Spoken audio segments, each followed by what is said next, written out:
Now you've been on the rise, man. You've been really putting the work in.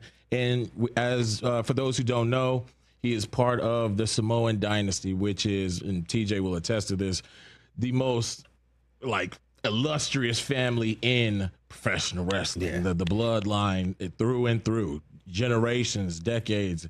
It don't matter. You guys are always prominent. But when would you say you got bit by that wrestling bug? When did you know, yeah, I want to take the family route?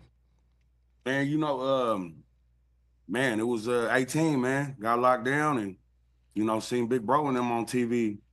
It's just, man, and it was crazy because I actually, the TV one was supposed to be on that day, and just very blessed, man. And, had kids already.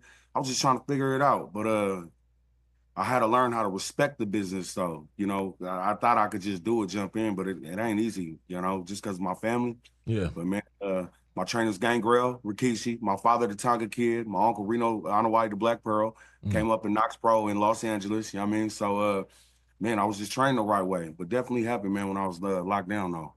Now, when you say you had to learn to respect the business, for those who are trying to get into professional wrestling, what exactly does that mean? Break that down as much as you can for finding that respect for the business. Well, it's all the sacrifices.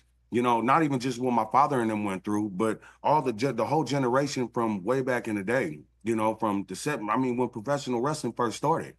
This is just something, I don't want people to get it twisted like we just throw on gear and go out. No. Like, you got to really respect it. The sacrifices, man, there's time away from the family.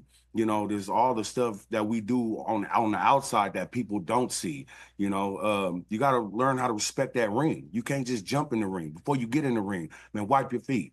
The ring is like our sanctuary. You know what I mean? So not only does it change our lives, we really, all of us who's working here, all the way from the camera people to people setting up the ring, the lights, the backstage, the catering, like we all are passionate about professional wrestling.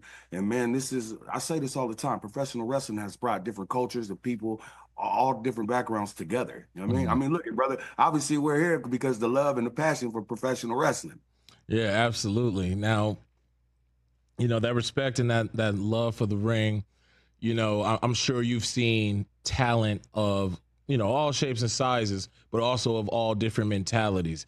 And you had your run on the indies, which, set the internet on fire. You got quite a few edits of your time before WWE. So I want to know, what do you see as the biggest difference of those other promotions? And once you finally get the call from WWE, is it a shift in how they do things? Like, is it a dramatic shift? Describe the difference now that you made the jump. Well, man, my story was different. I had to be on the independents, and it was a learning process, for me, for my story. So being on the independents, people say, oh, Jacob, you should have been in WWE 5 years ago. No. Jacob, it was the right time, and it was God's time. And not only that, man, I needed that time to learn. Now, and keep it 100, WWE, the league, everybody in here made it happen for me to be here, from the background for everybody. But being here, it is another level. It is a whole nother, it's a whole nother platform. There's certain things to do, don't do, but it's also teaching us how to grow though, as well, as performers, as, just as a person, period, but man, it's a big shift, from the cameras to the times. Just, it's more than what you expect. But it ain't nothing that that we can't handle at the end of the day. Now you got to be one of the. I don't think I know another person that worked with so many family members. So I know that's got to bring a level of comfortability to you. To be able to be with your cousins and everything, to have people watching your back the way. So please explain. How working with your family's been. Yeah, because if we gonna get down to it, I speak about this all the time.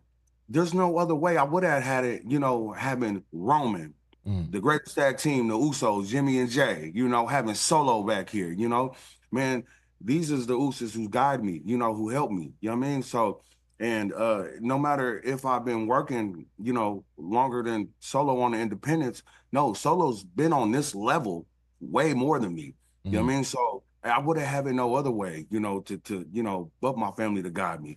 But besides, you know, all the OGs in the back and, you know, just our co-workers, you know, man, listen, I'm the one that soaks it all in. You know, you learn different things every day, you know, especially in this business. But man, I would have had it no other way, man. So shout out to Roman, Big Jim, you know what I mean? EJ, you know what I mean? And even though we getting into it, you know what I mean? But man, it's solo. And that's just me being real, man, just keeping it 100. Catch the Rich Eisen Show live weekdays from 12 to 3 p.m. Eastern on Roku Sports Channel in the U.S.